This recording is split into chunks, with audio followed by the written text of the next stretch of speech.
My favorite thing about these little Imaginext DC characters is that does my daughter need 2 penguins? No, but does she need both variants to these penguins? One has white on his shoes and one doesn't, and she has both of them because I know when she outgrows them, they're going into my collection, and I'm gonna have a badass like model train village. I'm about to have an Imaginext Batman village. I have so many that I've bought her through the years that eventually when she outgrows, like, it's gonna be the craziest. And here's something that I've been wanting to talk to you about because I've been thinking about this. I think I'm gonna get back into figures again. Where I'm back into like repainting. Nice, like models? No, just restoring old toys. Oh, restoring. That's cool. So doing that would be sick as hell. Just like, oh yeah, like they were old and then Doug restored them. That's sick. And just repainted every single one, and then Dude, it's like, what the hell? That'd be fucking awesome. Yeah, that'd be amazing.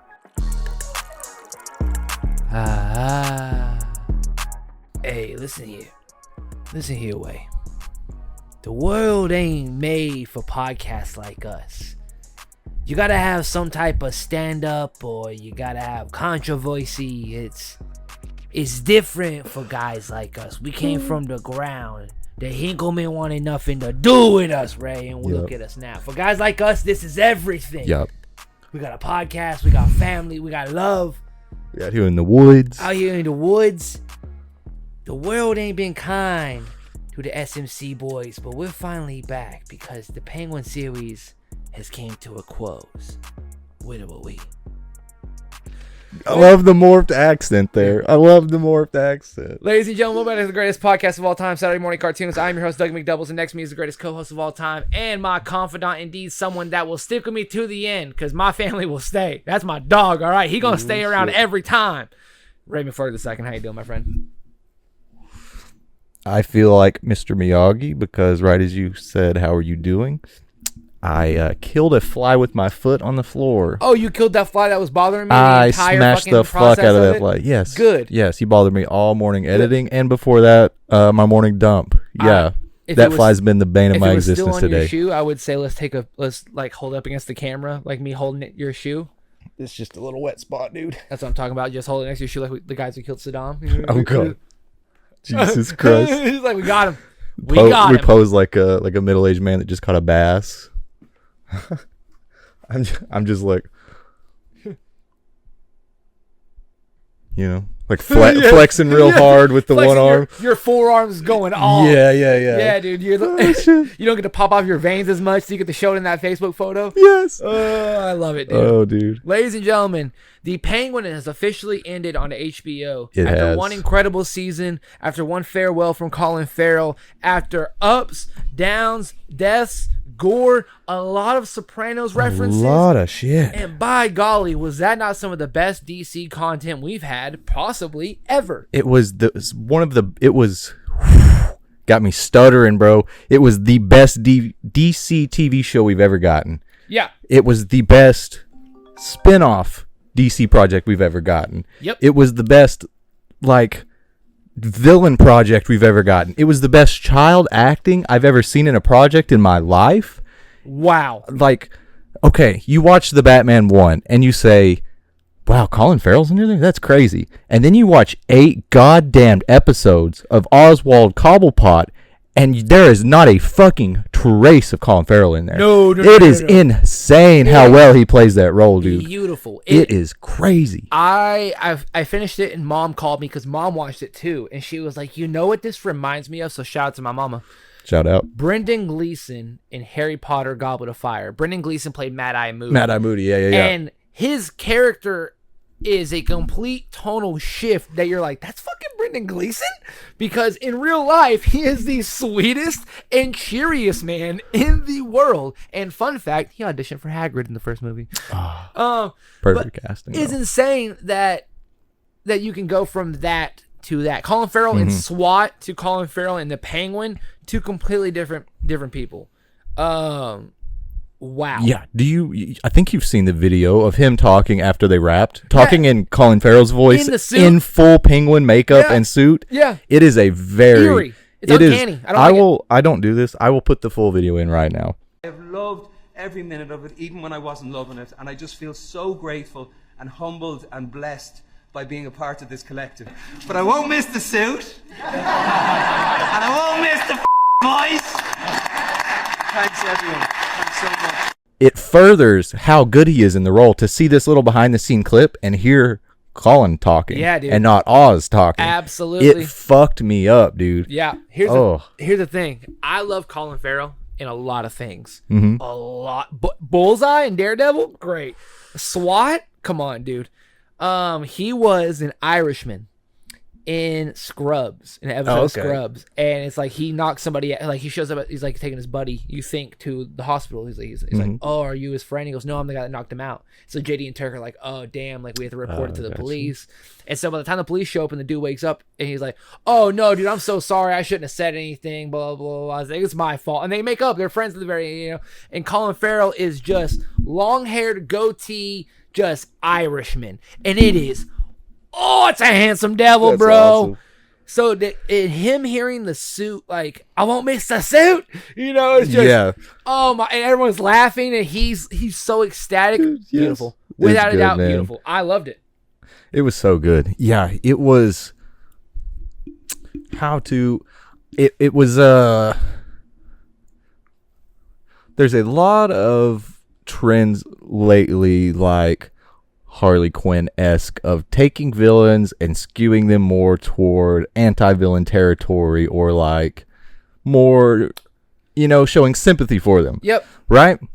And so this show kind of subverted expectations, because it started out and it was, of course, Oswald was using Victor from the start, of course, but he didn't kill him when he started stuttering. He stood up to the waiter when he started stuttering. He said, let the man finish. They shared that moment with like the ice cream or whatever at the end of the episode. And he was like, I told you this shit was so good, Victor. Like, they had all of these moments, like Victor was taking care of moms. Like, so many of the, like, you want to root for him. Kind of Walter White-esque, but to a way cranked up degree, I feel like. Yeah. Like, you almost want to root for him, and then it just, the more you learn about him, like, you're like, Jesus. Oh, like he killed his brothers. Like, oh, okay, so you should have no sympathy for his mom's situation, because she's fully broken because of Oz, and she's known about it forever, dude. All right, so let's break down every episode in order, because there are so many things that I jotted down going through all my breakdowns of just thinking about it, like going through all of it while we're watching it. Number one, I love the insaneness, because like you said a second ago, Oz did kill his brothers, and the way he locked them in that thing. Oz sleeps in a vault. Does he? I don't remember. Yeah, at the very end where he shuts that gigantic bank vault door. That's where he sleeps. Oh, okay. How fucking psychologically crazy is that, first of all? And in the Penguin, it's cartoony, so they've always just kind of made him look like a penguin, this, that, and the other. Right. It was a I love that they showed his feet. I love they showed his deformity. Yeah. Throughout the entire series, they showed his disability, whether it being a flashback where he's like trying to scratch his leg and he can't go like play sports. He wanted to play soccer. To showing his foot in the first episode, of showing the toes and how deformed it really is. I love the sense of the limb. Yeah, I love that part of his character, showing how sensitive he was to his disability. Yep. Like, I think it's the first episode where they get on the train and there's like disability seats, but he stands because he's like, fuck that. He refuses. That. Yeah, but like the part about Penguin being like a slur toward him, like it's like a rude thing to call him. Absolutely. And like the waddle, I think the waddle is the perfect way to incorporate into his character. Yep. Like, he had Forrest Gump legs. Yeah. And then it came so bad that his feet were deformed. His toes were on themselves. I understand. Yeah. Now, like you were talking about, like Walter White-esque, where you want to root for him so bad because you see him working every angle he can throughout the entire first episode. Right. And what happens? Captured by Sophia. Immediate. Yeah. And you're still rooting for him. You're still like, fuck this bitch. The audacity. 100%. Oz is just chilling. He's our dude. What the fuck? Here's the thing. The razor wire around the shoulder, underneath the armpit and the shoulder, was fucking beautiful. What a way to torture somebody, dude. I was genuinely like, yeah. You could feel that pain. Dude. And just the show, just callbacks from just the first episode alone, and it's in general. Sophia killing one of Vic's best friends. immediately. Yeah. It's just immediately. Yeah. And it's the house that he puts his mom in later on. It's so fucked up. Like that Oz is just doing all of this. He has zero remorse for anyone and just trying to get ahead no matter what the cost. No remorse, dude, because like the killing her brother, Sophia's brother, right in the first episode. It's just like you almost feel like he was talking some mad shit. Like he kind of brought that on himself, and then it's just like the more that's revealed about Sophia later, it's like you see how much her brother like went through to get her out of Arkham. Yep. And then as soon as she's out, Oz kills him in cold blood. And oh my god, and the dude. nightmares that she has from it. Yes.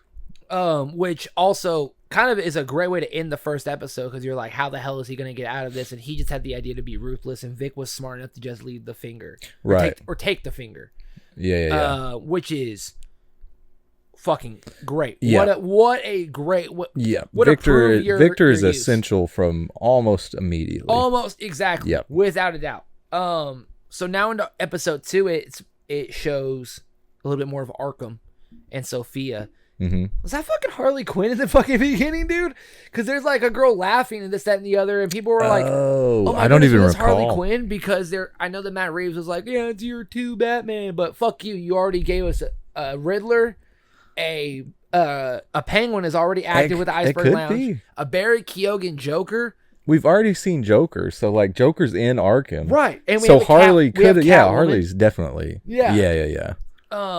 Like it, man, I didn't catch that, but yeah, it could have been beautiful. Harley. And also speaking of like the nightmares and stuff like that, Dr. Rush, he was creepy. Either I want to call it now, he's either going to be Hugo Strange, or he's going to be Scarecrow. Oh yeah, there was some shit in his office in a couple later episodes that were like Scarecrow, right? Stuff. But the way he kind of manipulates people's minds and memories is kind of very Hugo Strange-esque, where I'm just like, ooh, I could fucks with this. Yeah, it's kind of a cool way to do it through the Batman, because through EDMR therapy. Yes, like exactly. It's a realistic way to make his character. Yes, you know. I love it. The same way they did the Zodiac Killer-esque with the Riddler, and how the Sopranos Penguin. You know, like, right. I'm down. I'm down, dude. They're killing it. Everything they do is fucking great, without a doubt. Also, to bring up your earlier point in the very beginning of the episode, hey Sony, this is how you make people enjoy a villain and want to watch it multiple times. Okay, says in Morbius, you can't just push out international hits for Venom 3. You gotta have substance, guys. Okay, Colin Farrell is an actor, a real actor. Tom Hardy's a real actor, and you let him down. Jared Leto's pretty damn good, and you still let him down. All right, I'll give him some credit. All right, Jared Leto's a pretty damn good actor, but you kind of fucked him over. So take notes from DC, because James Gunn's about to run everything. Now, they finally reveal in episode 2 that Oz's brothers are dead. Mm-hmm. Did you have any like hints or like any thoughts that Oz killed them? I don't guess so. I guess once we got later in the episodes, it was like more suspicious that he did, but at this point I don't think I was like that suspicious that Oz killed them, especially as kids. I figured they were like fellow like gangster types or they died like that, or, they died doing that type shit also. I understand. I did not even for half a second assume that Oz killed them. Right. I went to Twitter and people were like, I wonder if Oz did this for his mom's affection and this, that, and the other. And I was like, yeah, see, I didn't catch that at all. Didn't even think about it. Yeah. Not even for half a second. Episode 3 was one of my favorites because it was more of a, not Batman, but a Gotham story. Because it showed the flooding. Right. I like that too, showing the real world consequences of shit that happened previously. Yep. Like, it's great. It's just a great way to. It's almost like, to a very smaller degree, but Ninja Turtles Mutant Mayhem to Tales of the Teenage Mutant Ninja Turtles. Oh yeah, they did the same thing from repercussions from the major motion picture to the spin-off TV show. It was like a direct. Story. I wonder if James Gunn and Seth Rogen sat down there like, I bet they smoke all the time.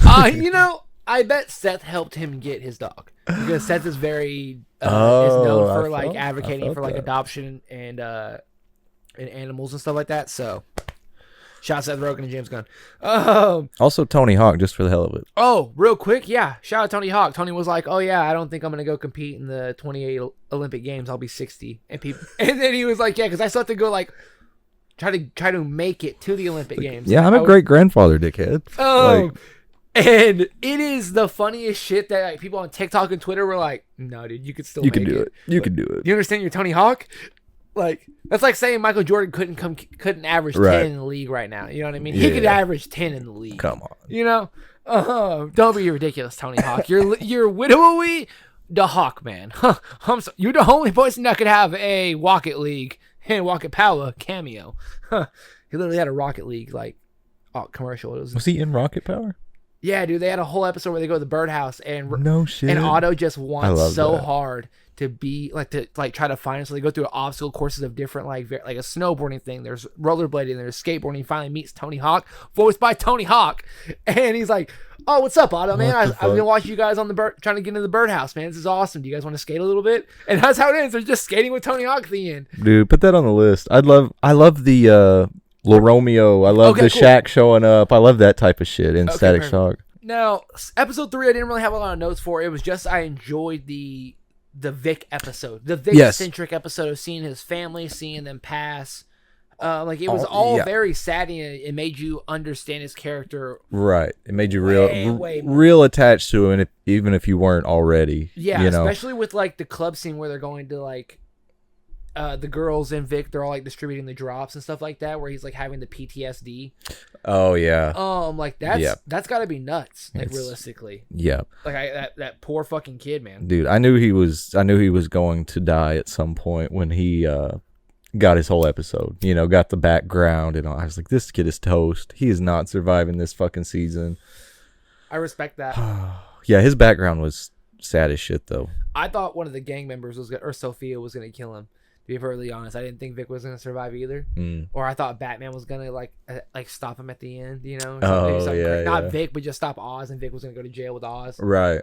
Vic was gonna be like his right hand man because he didn't give up anything.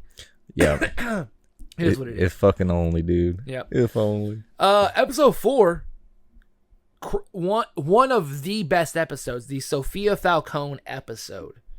Was just so this was showing pre-Arkham, right? What got her sent to Arkham? Yes, it was showing Sophia being framed, her sweet dynamic with Oz, but her brother still being a dickhead, about Oz, this, that, and the other, calling it like the Penguin, this, that, and the other. Different Falcone, different dad. Recast, recast from John Turturro or whatever. Yes, which is fine. It is what it is. Yeah, he did a good job. Did incredible. It was good. I don't think Oz. I don't know what Oz did to Sophia because he was like, he helped, but he's like, I didn't rat. Like I'm not a fucking rat. He was genuinely surprised when they got pulled over and they tried to take her away. Like I fully believe that he was that he didn't know what was going on because he even tried to put up a fight at the end. And Oz is a good actor. He's a good actor, but I don't think. I genuinely believe. No, he knew some shit was going down. Yeah, so Oz, from the first time you see him, he's a selfish ass character. Like, absolutely. I have no sympathy, doubt that he definitely ratted to Sophia Falcone's father. Like, definitely went to Sophia's dad to say, hey, she met up with this reporter chick. Whatever, she's getting suspicious about something. I don't know, whatever. Yeah. Just to further himself. I believe and he's a great actor. Like I don't think that he thought that what was going to happen was she getting framed and going to Arkham because he's like I didn't think they were going to take you to Arkham. You know what I mean? Like I think he thought they were going to kill her. Yeah, but still, I don't know because because here's the thing, Arkham is DC's Azkaban. Like you would rather die than go there. So in Oz's head, oh no, fucking that's easier than fucking don't do that to her. Yeah, I don't think he would have admitted to that if that's what he meant. Yeah, I do think you're right where he was like, oh yeah, she, there's this fucking reporter, which is also I love deep cut drop, ladies and gentlemen. Summer Gleason was the reporter, the replacement for the other main reporter for the Daily Planet. What is her name, Ray? Not Lois Lane, the other one. Cat Kane. Cat Grant. Cat Grant, yes. Summer Gleason is a deep cut from the 2010s Batman comics where she was the new replacement for her. Okay. Yeah, dude, it was beautiful. They brought in a deep cut from the 2010s comic run. It was Summer Gleason is the reporter that is a substitute for Cat Grant. Mm-hmm. So the fact that she came in and they immediately were just like, nah, kill her off, fuck it. Yeah. Kind of crazy. I'm down. Dude, with having the knowledge like from I guess it was the finale or episode 7. Like, Sophia had his mother, and she was going to cut off her finger. She was going to physically harm her mom with Oz watching. Yep. And he was still psycho enough to act like he didn't kill his brothers. Like, he would not admit to it, even though everybody in the room knew he did it. Like, with that knowledge and that foresight, I guess. I don't know what word I'm looking for, but, like, recontextualizing these scenes, right? Like he's there's no way I believe anything he'd say. You know what I'm saying? Like he's such a good actor. Like even if he didn't know, like I don't know, it's an acting job. Like he doesn't give a shit about Sophia. He loves his mom and wouldn't admit to it. Like I feel like he could put on a pretty good front when like they pull up and start pulling Sophia out of the car. Like, oh my God, I'm sorry, I didn't know. I don't know what they're doing. You know, like, I'm like, I don't believe that shit for a second. Like, there were way bigger stakes, and he lied just as hard. I respect that. You know what I'm saying? I respect that. Okay. I like it. I fucks with that. I'll be honest, though, the Sophia episode was nuts for a lot of reasons. Number one, of course, you're made to think she did it. Yeah. You're made to think she's the hangman. Without the a doubt. whole time, not her dad. Yep. Yeah, and then it gets to the reveal that Sophia's dad killed her mom, and then that she found out and she started probing, and then that's why she got sent to Arkham. She got framed and she got booted out as being heir, and oh my God, yeah, that was a real humanizing episode. And he wanted her to take. She was set to take over. Yeah, he was like, they'll do what I say. Yeah, which is absolutely true. Which is why when she comes back, they're like, you're nothing. You're like, you don't think you're the actual Falcone that mattered. We don't have to listen to anymore. So like, right. Go fuck yourself. Yeah. Beautiful, dude. Genuinely beautiful. It was fantastic. Yeah, episode 5. The only real notes I had was like, how crazy is it that Oz's mom is now in Vic's dead friend's apartment? You know what I mean? And stressful, stressful episode. Yeah, and I loved one of my favorite things about this episode that I jotted down was when you go into the build, right when you see the building, it has the X and it has so and so, like the numbers and shit like that. It's at 03. It means 0 people are there, but they found 3 bodies. It is things that they had to research during Hurricane Katrina. Fuck. Which is just insane to think like how detailed they were in this when it came out of natural disasters and stuff like that. I saw that and I was like, that's fucking beautiful. Like being from someone that grew up in hurricane seasons and stuff like that, like that's no fucking joke. That's crazy, dude. So I was thoroughly like, cool. They actually went through it with a lot of stuff. I'm down. Hell yeah. Finally, Sophia towards the end of the episode is just like, it's mine. Everything is mine now. And John Vidi's like, all right, guys, let's hear her out. And she fucking kills I love that, dude. Which was this the episode where she gassed everybody? Or was that last episode? I believe it was episode 6 or episode 5. It might be the end of episode 4. Yeah. Psycho episode. I didn't really get what she was doing cracking the window. I thought that was for the girl, and then she brought the girl to the greenhouse, and yeah, the Johnny Viti shit, like torturing him, getting his alliance and his allegiance and his loyalty, and then as soon as he starts, like I'm saying, like I just didn't expect. Every death was just like I almost didn't expect it. Yeah, you know. And I love that his number one henchman called her Miss Gigante. Gigante, whatever the fuck it is. Still 0 for 3. 0 for 3, dude. No. Let's go again. What is it? Gigante. Oh, Gigante. There we go. Yeah. And so like as a sign of respect, instead of calling her like Sophia or Miss Falcone and this, that, and the other, and then AS all took the blood money, we're just like, damn, they don't give a fuck. It was cool, dude. It was cool to see her strategy with it too, because she went after like under or overlooked guys, like people that were under promoted for where they deserved to be, and it was just cool to see like the symbolism of killing the old guard with all the new guard watching, like the new generation of of the city or whatever. It was cool. Yeah, I liked all the Sophia-centric episodes especially. Yep. In episode 6, we got a little bit of a snowy little time jump. We got a little more into the winter. Mr. Freeze. Yeah, I'm begging. I'm begging for Mr. Freeze. Dude, James Gunn can do it. You know what I mean? You know, I believe Matt Reeves can do it too. I hope. It seems as if Oz is the kingpin now of what's going on and things of that nature. He is. He's really when he got the congressman on his side or the city councilman on his side, that really changed how he viewed the city. Yeah. It was over. That's when he did that and he had that conversation with the guy and the councilman or whatever, he was like, you've got to be clean. You've got to do this clean. You can do all of this, but you can't be scummy. That's when Victor had to die. I think is when Oz figured it out. He was like, I can't have henchmen like this. It's got to be me and nobody else. You know, and he can't have any witnesses or anyone that knows him. He got too close. He was family. He knows what what happens when he loves family. Yeah, that speech was Oz knew he had to do it then, but he was gonna die a long time before that. A long time. Now for different reasons. Yeah. Which is just so fucking sad, dude. Is Rex Oz's dad? Do you think the guy that his mom was running the books for? I don't think so. I think it would be dad's friend type of thing. Dad's friend from the neighborhood kind of thing. I respect that because I love the way he talked about him. Like he had the Go Cadillac. Like when he died, they threw a parade in his honor. The way Oz talked about Rex. Yeah. I love that too because it shows how unreliable the narrator is, dude. Yep. Because he said he had this fucking limousine or this Cadillac and this and that, and he loved everybody, and it was like Rex was gonna kill him.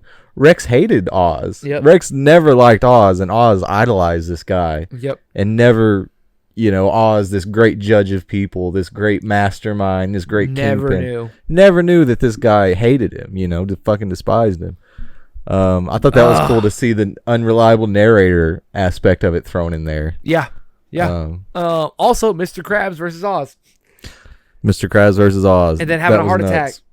A crazy way. Yeah. And it shows how psycho Oz is because it wasn't good enough that he won. It wasn't good enough that he died. He wanted him to... He was like, I won. I want you to know I won. I want the satisfaction of me beating you, not you having a heart attack. Like, this isn't good enough that you're gone. Yeah. I want me to have done it. And it took the ring, dude. Yeah, it took the ring. What a fucking... I love that Sophia came in and confronted Eve about everything. Who's Eve? What the fuck? The girl that was his alibi. Oh, the prostitute? Yes. Yeah. That was a tense scene. Yeah, that was a really tense scene. We both know Oz, and Sophia just smiles. It's just like I ain't fucking. Yeah. Come on, we don't know Oz like that. I liked that aspect of it because I feel like a lot of characters got their time to show that they were like good players of the game. Like she's a prostitute, sure, but she's like, I'm not a pushover. Like I'm gonna be able to talk to you just like you're talking to me. Like I know we're on almost the same level. Yeah. And then even when Sophia was torturing, or not torturing, I guess, what had Frances captive. Yeah. Oz's mom captive.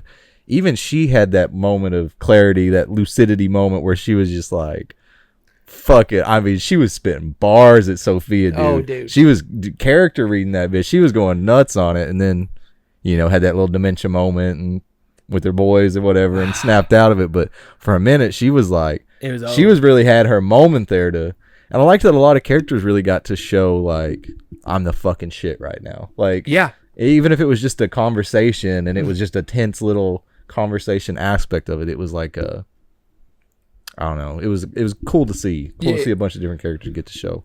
But finally, my friend, the finale. Yeah. Oh well, actually, the end of episode 7, Sophia blows up Oz's fucking hideout. Oh yeah. Yeah. But episode 8, the finale. Holy shit! Where have we skipped the Oz's brothers? What episode was that? Because we didn't get to talk about Ryder yet. That was episode 7. That was episode 7? Yeah, it's still there. Oz, Oz. It shows the flashback of Oz killing his brothers. The flashback is crazy. Yeah, telling his mom they went to go see Beetlejuice. Right. It was fucked. It fucked up. Yeah. So the game, like, flashlight tag in the sewers, that's nuts, dude. I guess that's just some Gotham City shit we wouldn't understand out here in the woods, but no. Yeah, the whole catalyst of it being like feeling slighted that they climbed down on purpose, knowing he couldn't follow. Like, that's where that was the boiling over point for him. And he fucking sealed them in the overflow in a rainstorm. God damn. Yeah, it was graphic. I didn't expect it, man. That kid actor, Ryder Allen, that's how much respect I have for the guy. I looked up his name. Incredible. Like, number one, his voice acting for Oz. Wow. He nailed it. He was young Oz. Like, he wasn't he wasn't a kid. It was incredible, dude. That was Little Penguin. Like, it fucked me up how good he was as it. Like, the voice was incredible. The mannerisms were great. Like, I've never seen like a child actor nail a role that fucking hard before. Like, it was incredible. So much so, like, I saw a TikTok that Ryder posted. And he was in character as Oz, and he was like taking his makeup off for the day. And then at the end, he broke character and talked in Ryder Allen's voice. And I just expected him to have a little closer to fucking Oswald's voice. Have a little voice from Brooklyn or something. No, he sounded like a child. He sounded like a kid would sound, dude. Hey guys, this is what I go through on every film day. This is transforming from Ozzy, the young penguin, to myself, Ryder Allen. Okay, let's go. Good. Okay. One down, one to go. It ain't got none on us. Do it.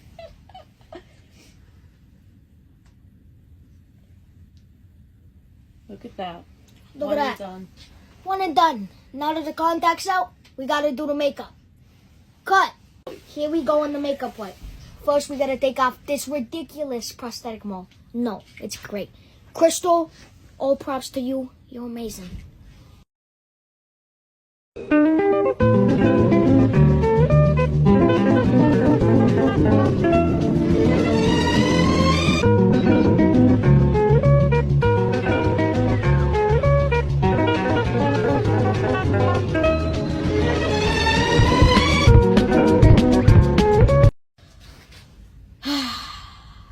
So yeah, that's pretty much it, guys. And now I'm Ryder Allen. He sounded like a Disney Channel character. He sounded like a Disney Channel. Yes, he sounded like a kid. Yeah, what a fucking actor, dude. The immediate Doug, he sounds like a Disney Channel kid, and I was like, what? And you showed me, and it blew my mind. This kid was a top-notch actor. I respect it. It was, it's some of the best acting I've ever seen from a child. Like, it was. Shout out to Ryder Allen, dude. What a fucking performance. Without a doubt. Incredible. Now, like, even he got his time to shine because, like, his mom was having him whacked, bro. Rex was taking him out. Gonna murk this kid.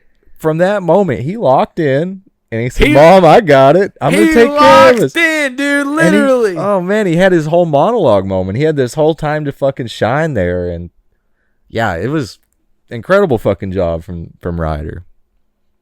Damn.